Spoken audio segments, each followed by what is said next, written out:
Hello again, this is Mike with Toy Train Tips and Tricks.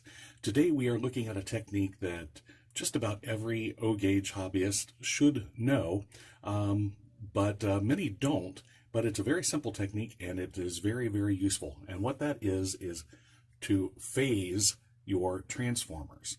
Now, first of all, what is phasing and why is it important?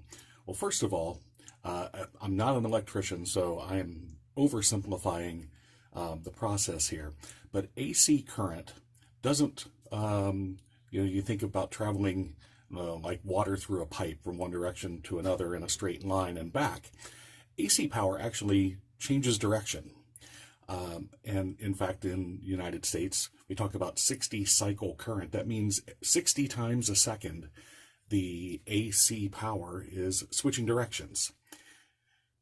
When things are in phase, it means that they are all switching directions at the same time, in perfect harmony, if you will. And so they work together. And so with this, you can use multiple transformers on the same circuit, on the same layout.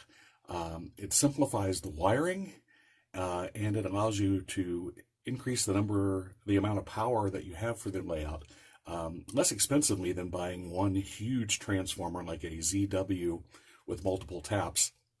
You can buy smaller, cheaper transformers, get the same effect. All you have to do is phase the transformers. Now, there's two basic ways to do this. There's a low-tech way, and there's the digital meter way. Well, it doesn't have to be a digital meter, but the voltmeter way.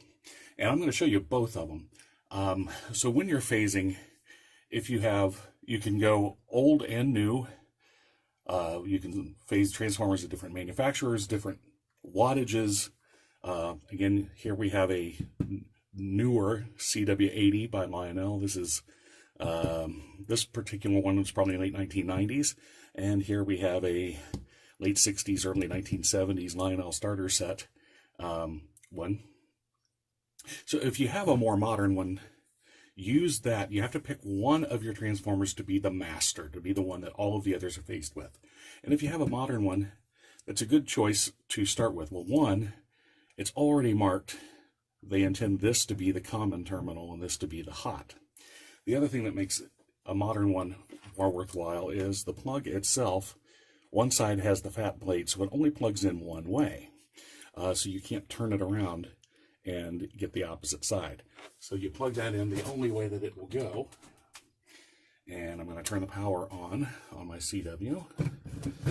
Oh, there we go. Okay, so I've already taken this black wire to the common side of the CW. And on this transformer, whoops. So I can get that vibration out of there. Okay, on this transformer, nothing is marked as far as which one is supposed to be common, which one is supposed to be hot. I'm going to pick this side to be my common, and with the power off, everything unplugged, I'm going to attach this ground to what I intend to be the ground on this side. Okay, so now let's start with the low-tech method. And with my power on, I'm going to take, where'd my wire go? Oh, okay. I have this alligator clip here on the hot side of my CW80, and I'm going to take the other side, and with the power on about halfway here and about halfway there after I plug this in, I'm going to touch the alligator clip to this. If I get a big spark, they are out of phase, and I will turn my plug around and check it again, and if there's no spark, they are in phase. So I'm going to plug it in one way, and that hum is the 60 cycles. That is at 60 that's the case vibrating as the as the transformer changes, as the voltage changes direction there. If I put it in different spots, I either get the sound or not. Okay, so ignore that. I'm going to turn both of them on about halfway. And here we go. If I get a spark, little spark, not bad. Okay, but let's see what a big one will look like. I'm going to turn the plug around. Turn the plug around. And let's see if I get a big spark this time. There.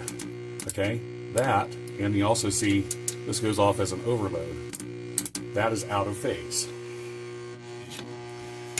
Okay. Alright, so I'm unplugging it again.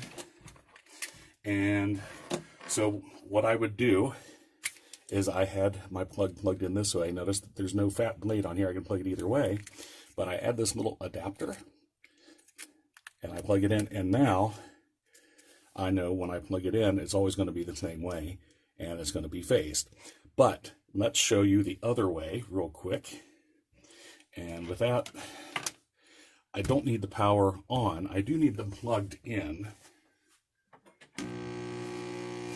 And I'm going to take my voltmeter and I'm going to set it, in this case, it'll read up to 200 volts. Obviously, we're not going to be anywhere close to that. And with the power off, I'm going to put one terminal on the hot side. And you see, even with it turned off, I'm getting some flow here. Okay. 24.7 volts with the power off. That's bad. That tells me that we're out of phase. Let's turn it around. So with no power at all, I had 24.7 volts. Okay, let's do the same thing with the plug turned around. 6.9, that's more like it. Okay, so if you get a reading that is twice or more the value of the transformers, you know you are out of phase. So again, turning it that way at 6.9 volts, even with the power off, there's still some flowing. Turn it around.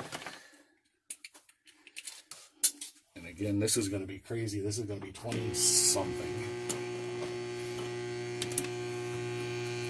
Hit there, hit there. Almost 24 volts. Okay, so you see that that is wrong. That is out of phase. And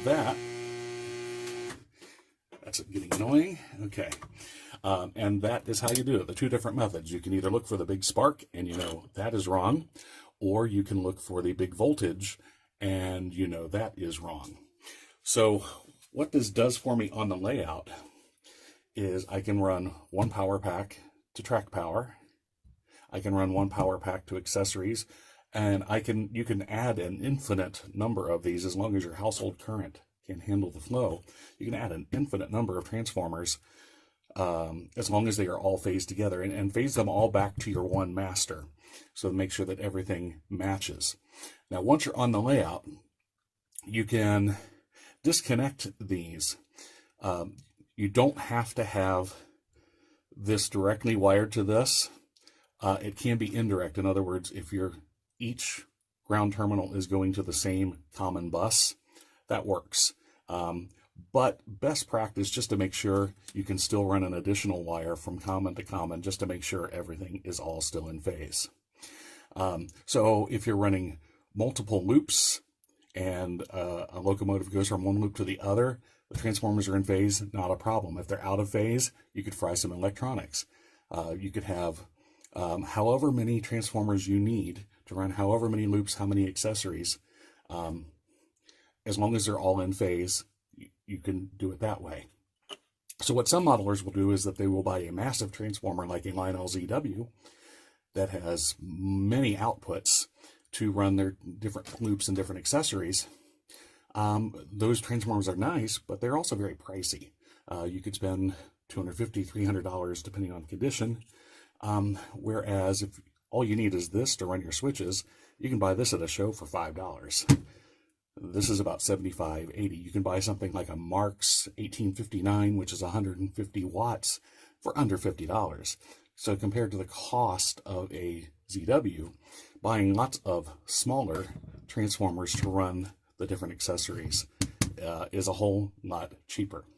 And all you have to do is phase everything. So I hope you like the video. Like it, share it, subscribe, tell your friends, tell your neighbors, and we'll see you next time here on Toy Train Tips and Tricks. Happy railroading.